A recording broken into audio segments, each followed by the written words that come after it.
Have you ever wondered if being in a relationship after 60 is truly what's best for you? As we enter our golden years, we often face quiet pressure from society, family, and even ourselves to find or maintain partnership.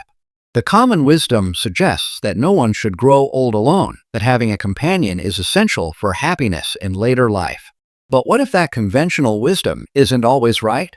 In this video, we're going to explore a perspective that's rarely discussed openly: the potential downsides of partnership after 60 and why, for many people, embracing the single life might actually lead to greater fulfillment, freedom, and even better health.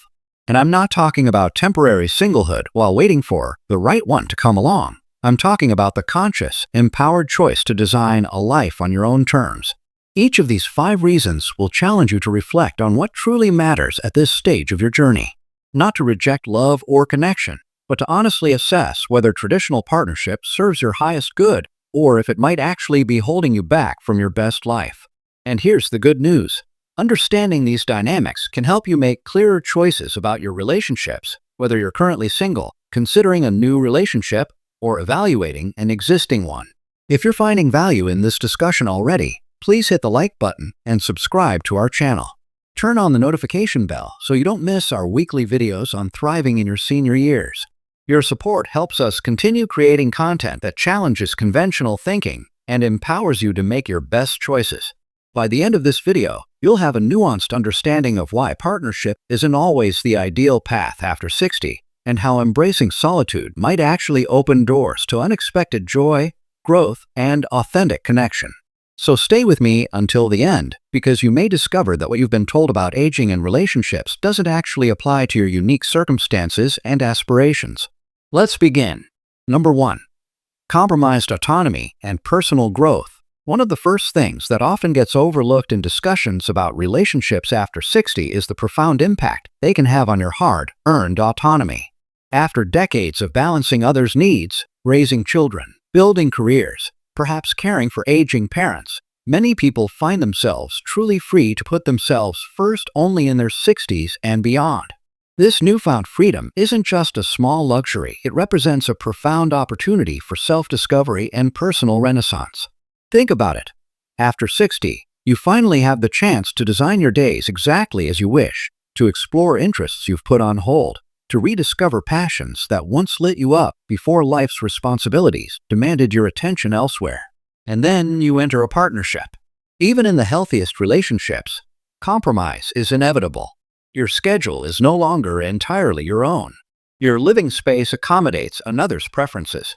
Your financial decisions become intertwined with someone else's priorities. Your energy goes toward nurturing the relationship rather than fully investing in your own development. You may not even realize how much you're giving up. Maybe you've always wanted to try living in a different climate for part of the year, but your partner prefers staying put.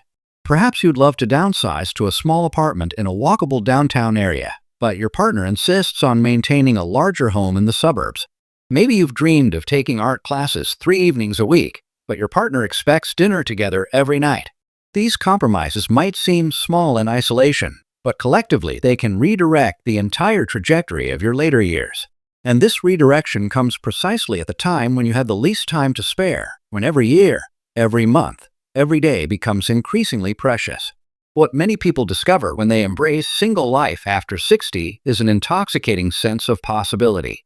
Without the need to constantly harmonize their choices with another person's needs and preferences, they're free to follow their curiosity, to take risks, to reinvent themselves in ways that partnered individuals rarely can. This isn't selfishness, it's self-actualization. After decades of compromise, the freedom to shape your own life completely can unlock creativity, courage, and contentment in unexpected ways. The question becomes not, who will I share my life with? But rather, what life do I truly want to create? A question that often can only be fully answered when you're standing firmly in your own autonomy. Number 2. Financial entanglement and risk. As we age, something curious happens to our financial landscape.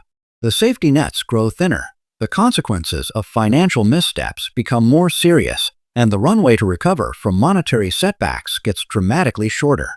In this context, entering or maintaining a partnership after 60 can introduce financial vulnerabilities that many people simply don't anticipate or discuss openly. What starts as the practical combining of households or resources can quickly become complex when two people with established financial histories, obligations, and habits merge their economic lives. And unlike younger couples who have decades to weather financial storms together, partnerships formed or continued in later years offer much less time to recover from serious financial setbacks. Consider the practical realities. Your new partner might bring debt you hadn't accounted for. They may have different spending priorities that conflict with your carefully constructed retirement plans. They might have financial obligations to adult children or grandchildren that impact your shared resources. Or perhaps their approach to risk differs substantially from yours, creating tension around investment decisions when preservation of capital should be the priority. Even more seriously, there are legal and healthcare implications that can profoundly affect your financial security.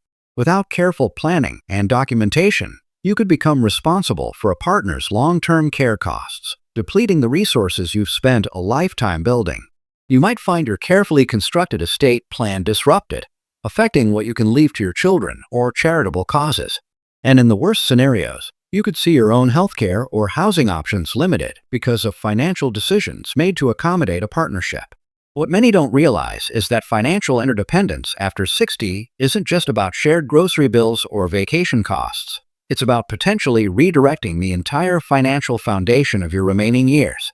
And unlike earlier in life, you simply don't have decades to course correct if things go wrong. The financial clarity that comes with single living, by contrast, can be profoundly liberating. Every dollar you earn or have saved serves your needs and priorities alone. Your housing choices, healthcare decisions, and legacy planning remain entirely within your control. You can be generous where you choose without negotiation, frugal where it serves you without explanation, and strategic about preserving your resources without compromise. This isn't about hoarding resources or avoiding sharing. It's about acknowledging the unique financial vulnerability that comes with aging and protecting the security you've worked your entire life to build. Because at this stage, financial peace of mind isn't just about money. It's about maintaining the independence and dignity that financial stability provides. If you're still watching this video and finding these insights valuable, please comment number 2 below to let me know you're here. And if you haven't subscribed yet, I recommend you subscribe and turn on the bell so you don't miss any videos. Your support helps us continue creating content that challenges conventional thinking and empowers your best life. Number 3. Misaligned health trajectories and caregiving burdens. Perhaps one of the most difficult realities to confront about partnership after 60 is the almost inevitable imbalance in health trajectories and the potential caregiving burden that follows. While we often enter relationships with vague awareness that health challenges will eventually arise, few people fully consider how dramatically this can reshape the entire relationship, sometimes for decades. The statistics tell a sobering story. After 60, health conditions become increasingly common and often progress at different rates between partners. One person might maintain vibrant activity well into their 80s while the other faces serious mobility issues in their late 60s. One might experience cognitive decline while the other remains sharp. And these divergences don't just affect daily activities, they fundamentally transform the nature of the relationship itself. What begins as a partnership of equals can gradually, or sometimes suddenly, shift into a caregiver-patient dynamic. The person in better health often finds themselves taking on increasingly demanding caregiving responsibilities, managing medications, coordinating medical appointments, assisting with basic daily functions, and eventually perhaps making difficult healthcare decisions for their partner. This transition carries profound emotional and physical costs that are rarely discussed openly. The caregiver frequently experiences chronic stress, sleep disruption, social isolation, and deterioration of their own health as they prioritize their partner's needs above their own well-being. Research consistently shows that caregivers over 65 have significantly higher rates of depression, anxiety, and physical ailments than their non-caregiving peers. What's particularly challenging about this dynamic is that it often unfolds gradually, without clear decision points. There's rarely a moment when you consciously choose to transform from partner to caregiver. Instead, small responsibilities accumulate until you find yourself in a role you never anticipated or prepared for. By contrast, those who remain single after 60 can develop proactive, professional care plans that don't depend on burdening loved ones. They can make clear-eyed decisions about their living situations, perhaps choosing continuing care communities that provide appropriate support as needs change. They can build diverse support networks rather than relying on a single relationship for both emotional connection and practical assistance. This isn't about avoiding responsibility or connection. It's about recognizing that the caregiving demands that often emerge in later life partnerships can ultimately diminish both people's quality of life. The sober reality is that loving someone deeply doesn't necessarily make you the best person to manage their healthcare needs, especially when you're addressing your own aging process simultaneously. Acknowledging this difficult truth doesn't diminish the value of caring relationships. Rather, it encourages more thoughtful planning around how care needs will be met as they arise, whether through professional support, community resources, or family networks that distribute responsibility more sustainably than concentrated caregiving by an aging partner. Number 4. Social network constriction. One of the most surprising downsides of partnership after 60 is how it can actually narrow rather than expand your social world at a time when robust social connections are more crucial than ever for your health, cognitive function, and emotional well-being. We often assume that having a partner automatically enriches our social life, but research tells a different story, especially after 60. When older adults pair up, they frequently experience what sociologists call social network consolidation, a subtle but significant narrowing of independent friendships and community ties. What happens is both subtle and powerful. When you have a built-in companion, the motivation to maintain broader connections naturally diminishes. It's simply easier to turn to your partner for dinner, events, travel, or conversation than to make the effort to sustain diverse friendships. Over time, you may find yourself increasingly dependent on a single relationship for most of your social and emotional needs, a precarious position at any age, but particularly risky in your later years. This consolidation happens in predictable ways. You might gradually lose touch with friends who aren't equally connected to your partner.